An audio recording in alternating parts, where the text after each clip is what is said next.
지난 연말 한국유치원 총연합회 광주지회에 정치자금법 위반 의혹이 제기되자 장휘국 광주시 교육감은 연관성을 강하게 부인해왔습니다.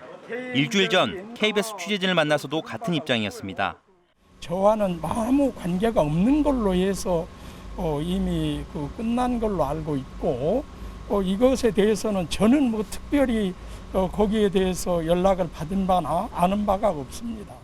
하지만 불법 정치자금 의혹과는 별개로 한유총 전 광주지회장 B씨로부터 장 교육감의 부인이 상습적으로 금품을 받아온 것으로 드러났습니다. 금품 수수 기간은 2017년 6월부터 지방선거를 앞둔 이듬해 6월까지 약 1년입니다. 장 교육감 부인에게 건네진 금품은 쇠고기와 굴비, 전복, 그리고 스카프와 지갑 등입니다. 장 교육감은 유치원 지도감독 업무를 맡고 있는 광주시 교육청의 최고 책임자, 청탁금지법상 장 교육감의 부인도 직무 관련성이 있는 당시 한유총 간부이자 유치원 원장인 B씨로부터 금품을 받아서는 안 됩니다. 이런 사실은 경찰이 지난해 8월 B씨의 한유총 광주지회 해비행령 수사 당시 드러났습니다. 하지만 경찰도 시교육청도 공개하지 않아 1년 가까이 드러나지 않았던 겁니다. 장 교육감은 부인의 금품 수수 사실을 경찰 수사 때까지 몰랐다고 주장해 처벌을 피했습니다. 반면 금품을 건넨 B씨는 청탁금지법 위반으로 과태료 재판을 받고 있지만 장 교육감의 부인은 벌칙 조항이 없어 처벌을 피했습니다. 장 교육감은 KBS와 만나 모든 사실을 인정했습니다. 부적절하죠. 그러니까 저도 부적절하다고 신고를 했고 그 이후로도 이건 참 부끄러운 일이다. 이런 매우 유감스럽게 생각하고 있어요. 사립 유치원장으로부터 배우자가 상습적으로 금품을 받은 사실이 확인되면서 경찰의 한유총 관련 정치자금법 위반 수사 결과에도 관심이 커지고 있습니다. KBS 뉴스 김호입니다. 광주시 교육청이 공개했던 청탁금지법 위반 사건 사례집. 장희국 교육감 부인 사건도 포함돼 있지만 다른 사례와는 조금 다릅니다.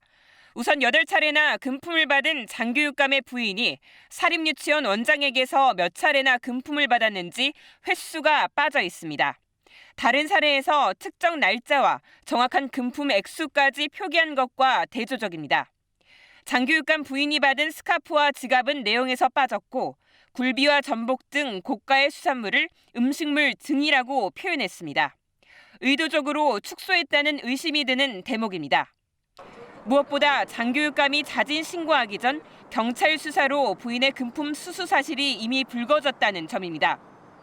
이런 설명이 빠진 채 자진 신고라고 표현하면서 경찰 수사 전에 교육청에 먼저 신고했던 것처럼 해석될 여지도 있습니다. 정보 공개를 청구했던 교육단체도 시교육청이 의도적으로 축소한 것 아니냐는 반응입니다.